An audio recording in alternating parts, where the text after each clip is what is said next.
Hello, Saxo fans. Episode 34. Now then, you'll notice on the bench in front of me is everything essentially for the top end ready to be bolted on. So there's a few things we're going to do in this episode. Number one, we are going to try and get the turbo and the manifold and everything mounted and essentially where it needs to be. And obviously all cleaned up and the usual processes that we go through. And that's going to start with essentially getting these threads sorted out, and we'll put our exhaust studs in. We'll get those sorted. I need to run two shorter ones here because of the design of the manifold.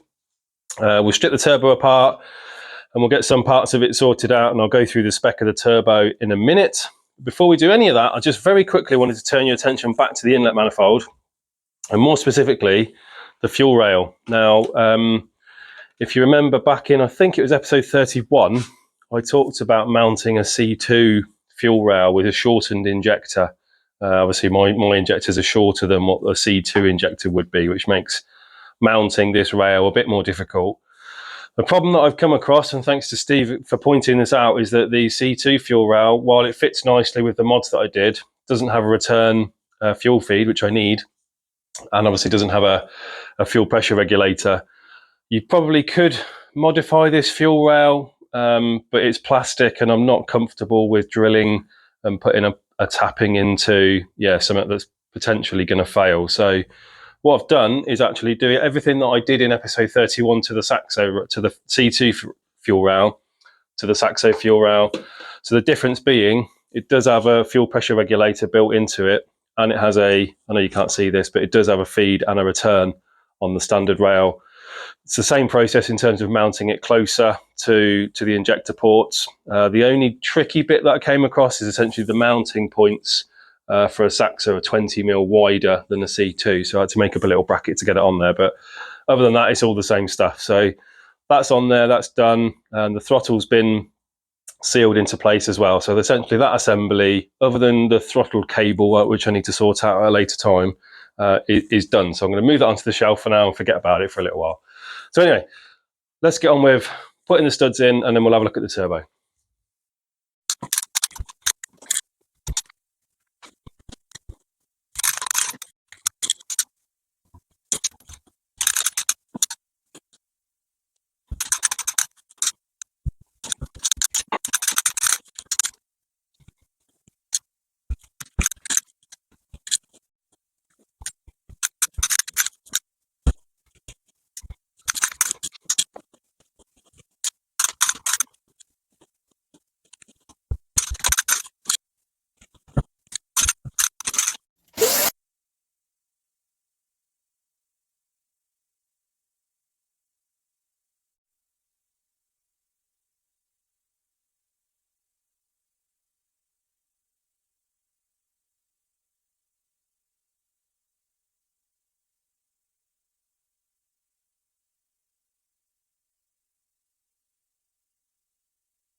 Right, got all that horrible wrap off. Yeah, it was really nasty. I'm totally covered in glass fibres. I'm going to be itching for days. But anyway, it's off. So I've just popped the studs in loose. They're not tight at all. And I've popped some of the nuts on where I know I'm not going to have to modify. So for example, you can see, if I zoom in on that one there, you can see obviously there's no way I'm going to get a nut on there. So that one needs to come down. This one here is okay. This one under here, that one there is going to be fine. This one here is going to need a bit off it because there's no way I'm going to get a nut on.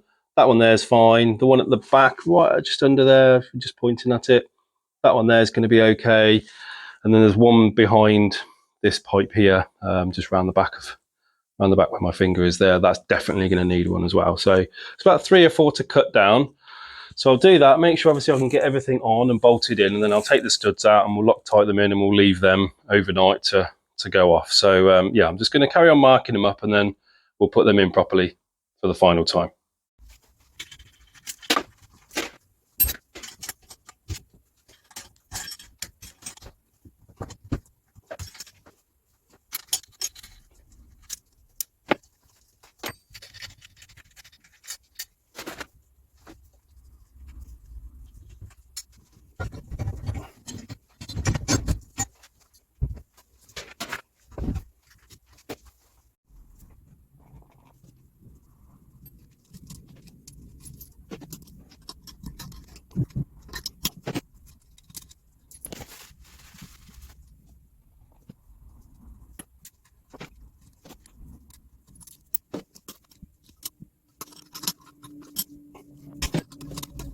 Right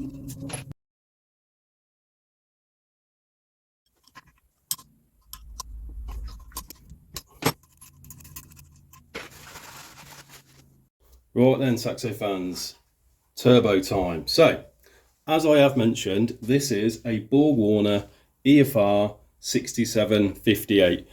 Now, what's going to follow is a bit of a description about this. So if you're not into turbos, then yeah, maybe you might want to skip the next minute. But basically, it's on a T25 flange, and it's rated to somewhere between 275 and 450 horsepower, if the website's to be believed.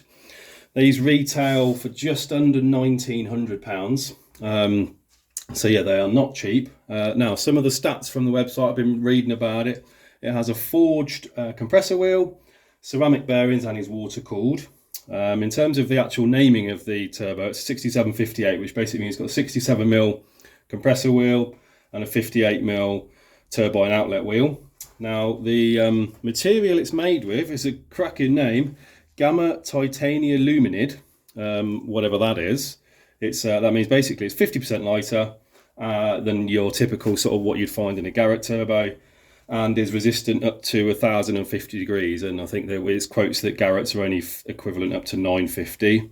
It's internally wastegated, albeit this has had it welded, and obviously we're going to run an external wastegate screamer. So this turbo is obviously used. Now, I bought this turbo from Steve. Now, so if you're familiar with Steve's car, he's got the 106 Mutant thing. Mental car, really cool. And I got this off Steve. So Steve ran this at 460 horsepower, I believe. So it is very, very capable. Now, I'm not going to run it up at that point, I don't think. I just don't need that kind of power. But it is nice to know it can do it. Anyway, so there's a few bits we're going to do to this. Obviously, we're going to get it cleaned up, and yeah, we're going to get a few things done to it. We don't need to get it rebuilt because it's done about 1,000 miles, and yeah, there's absolutely no movement in the shaft or the bearings or anything like that. It is absolutely solid as a rock. So the only thing we are going to do is get it ceramic coated, which is why we're so keen to take off the heat wrap stuff. I mean, it was degraded anyway, but yeah, we're going to get it ceramic coated. So one of the issues I think that Steve had, and we've talked about this in the past, is that the T25 flange, the nuts come loose. So Steve's tigged the nuts, just a little tack on each one to stop them moving. I'm quite keen to try and keep that in place. So what we're going to do is we're going to take the turbo apart here at this particular point, and there's 4 bolts here. We'll pull the turbo out, and then we'll hopefully send it all off in one piece to be ceramic coated as it is. Hopefully it can be done in one piece. If not, then obviously we'll have to break it in half, and then yeah, we'll come back to maybe tacking them back on again at a later point. So anyway, without further ado, let's split the turbo apart and get it apart to where we can then send it away.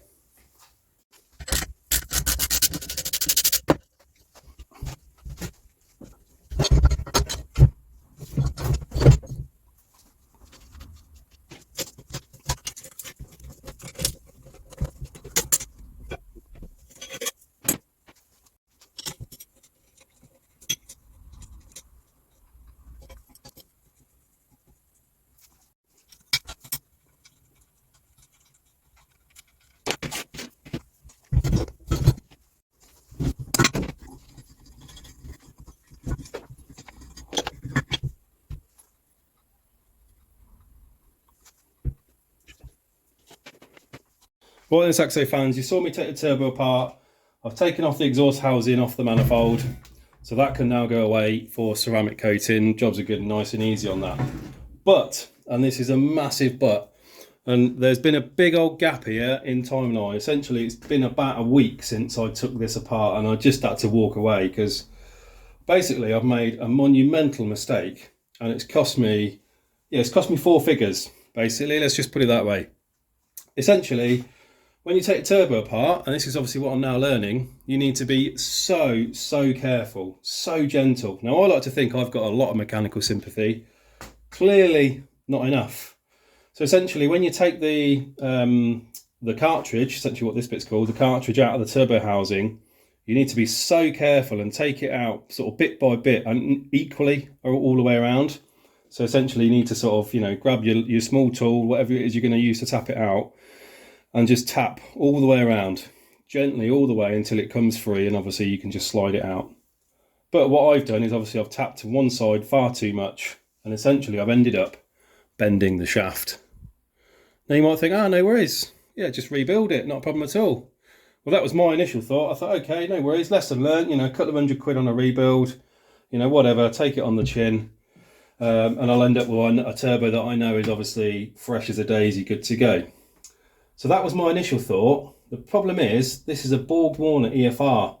And from what I've learned over the past week, nobody will touch them or rebuild them because Borg-Warner do not make parts for them.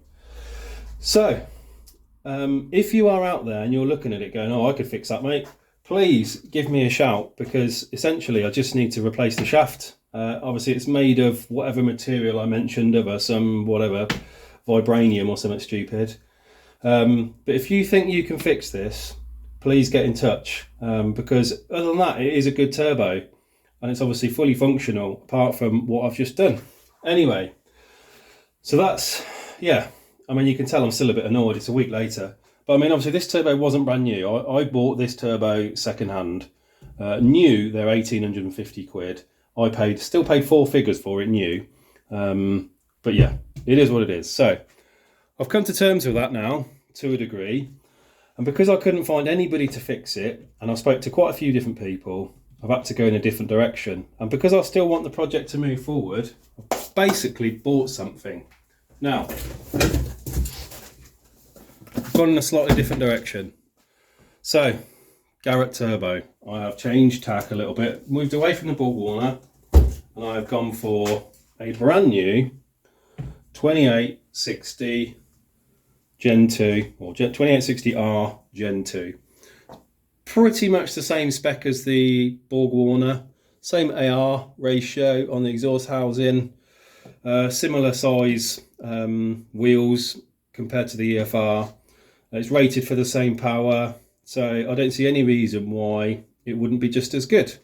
The only difference, and I need to get around this yet, I haven't figured it out, is on the Borg-Warner, it went from a T25 flange to a V-band, which was really nice because obviously V-band is great. And on this one, I've got the same T25 flange, but obviously I haven't got a V-band. So I'm aware you can get some nice adapters on here that will take it to a 3-inch V-band. So I'm going to have a little look for one of those. So anyway, as I say, that was a 4-figure mistake. So obviously you can imagine I spent over £1,000 on the second-hand turbo and over £1,000 on the new turbo. So yeah, I'm a few grand into this. So lesson learned. But like I say, so if there's anybody out there who thinks they can do this, then give me a shout, get in touch, drop me a message, stick it in the comments, and we'll go from there. But I really would like to keep that and maybe have it as a spare or something, whatever. Anyway, this and this are now going to go off to be ceramic coated.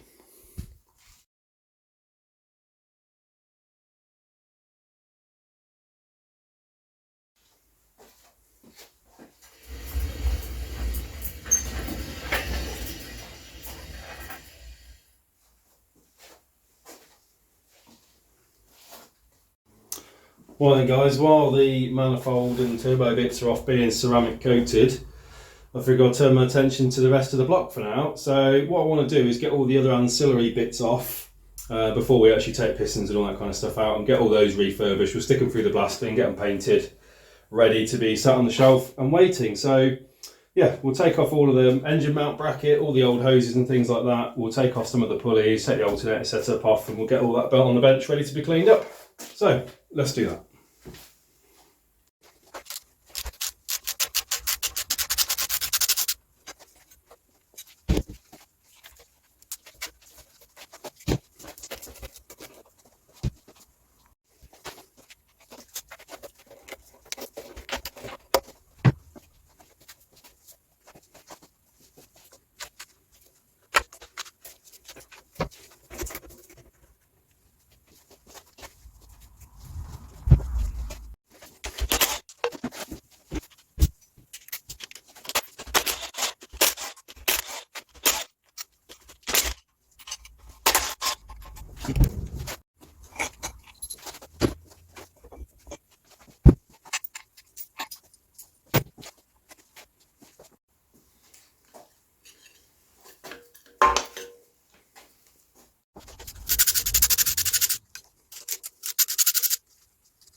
Right, and Saxo fans, you saw me remove all the ancillaries from the engine.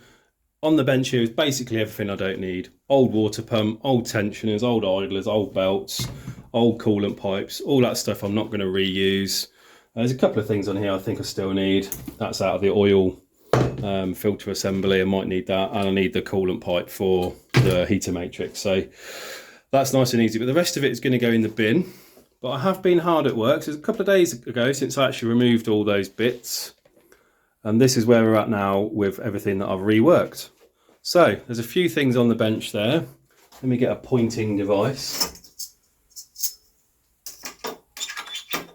So let's start at the front then. So this is what spooks call a turbo genie. It goes where the oil pressure switch would go on a VTS block. It allows me to have an oil pressure feed for the turbo.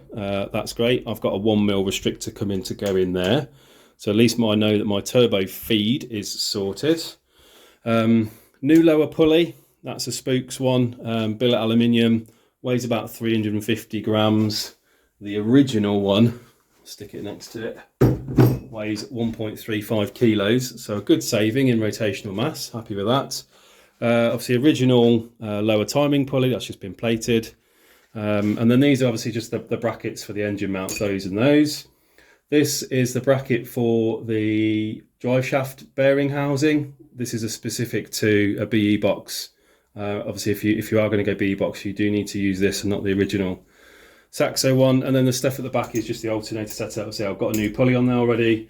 Everything's been plated and all that kind of stuff. I still need to do the alternator pulley to plate that, but relatively straightforward. So as you can see, I have been hard at work and it's all basically ready to go, sat on the shelf. So when the block is done and ready, all this stuff will just bolt on and it'll be nice and easy, and obviously quick wins because it will look good straight away. Right, anyway, just wanted to show you something with the alternator because that is missing from the table there.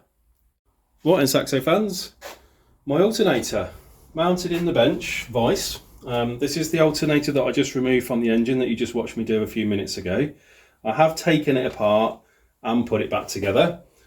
Essentially, I was thinking about masking up all these little holes and then painting it so it looks fresh, but I just thought, wow, that's going to take a really long time. There's no guarantee I'll be able to get any masking tape back out if something falls in, and also it might just not look that good. So I just decided to take it apart, and actually it's dead simple. They're quite easy. If there's enough demand, or if people want to know how to do that, then I can do a separate video on how to take these alternators apart because it is super easy. Anyway, I do want to bench test it, and I would like to make sure that I'm fitting a known working alternator back into the car for obvious reasons, especially as I had to do a bit of soldering as well to take it apart. Obviously I want to make sure that that is all working. So quite a simple setup on the bench. All I've got is my battery here, and I've got my positive from the battery terminal hooked up to the main big positive on the alternator, as you would do in the car, no difference. The negative terminal from the battery is going to just the casing here, the casing of the alternator. Essentially that's earthed. That's it. That is the wiring connection done. 2 wires. Now the other 2 wires are just the positive and negative of my meter here, just to the positive and negative of the battery terminal, because I want to see if the battery is going to receive any charge or not. So the battery is obviously in good condition at the moment. It's just a fraction over 13 volts, which is good. I'm fairly happy with that. So what we should see when a spinning alternator is working, and once the electric field has been excited by the battery itself, we should see a charging voltage of somewhere over 14.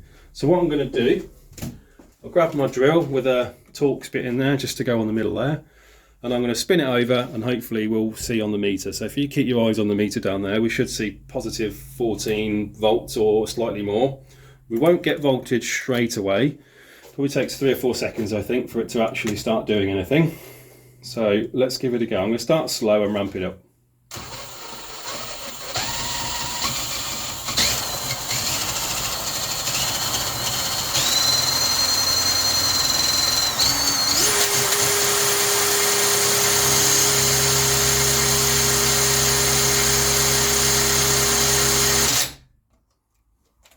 There we go, success. As you saw, we're up at 14 volts there. I'm really happy with that, or 14.3 I think it was, which is typical charging voltage of your vehicle.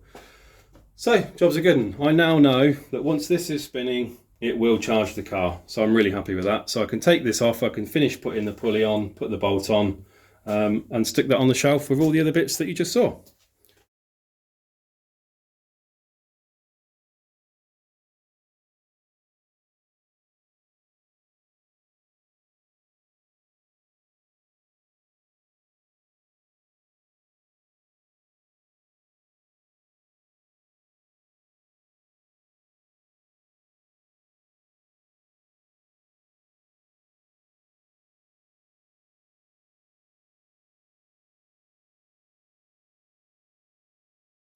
Right, last thing then, Saxo fans, the manifold is back from ceramic coating. So first of all, the little adapter, you can see I went for this what they call titanium silver. Stick that there. The turbo housing, all done. And then finally,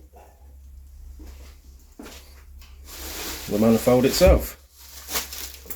That's pretty good, I think. Quite happy with that.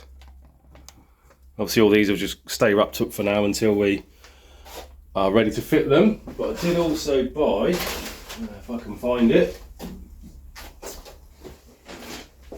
you will notice on the manifold there is a boss here. That's essentially for a exhaust gas temperature sensor, so we can keep an eye on what's going on. So that's all done. Right, anyway, that's it for this episode. Next time we are going to be stripping down the bottom end. So, see you then.